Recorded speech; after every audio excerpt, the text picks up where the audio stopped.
ஆப்தமித்ரா திட்டத்தின் கீழ் காஞ்சிபுரம் மாவட்ட தீயணைப்பு மற்றும் மீட்பு பணிகள் துறைக்கு ரூபாய் 18.5 லட்சம் மதிப்பிலான பேரிடர் கால மீட்பு உபகரணங்களை வழங்கிய கலெக்டர்.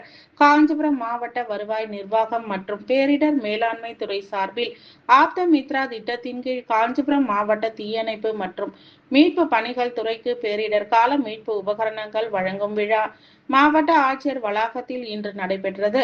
இதில் மாவட்ட ஆட்சியர் கலைச்செல்வி பங்கேற்று ரூபாய் 18.5 லட்சம் மதிப்பிலான மோட்டார் ரப்பர் விசை படகு, torch light, walkie talkie, GPS கருவி, மரம் அறுக்கும் கருவி, பாதாள கொலுசு, மனித மீட்பு பலகை, பாதுகாப்பு உடை, லைஃப் ஜாக்கெட், எச்சரிக்கை தடுப்பு வேலி உள்ளிட்ட 30 வகையான பேரிடர் கால மீட்பு உபகரணங்களை மாவட்ட தீயணைப்பு துறை அலுவலர் ராமு அப்துல் பாரியிடம் வழங்கினார்.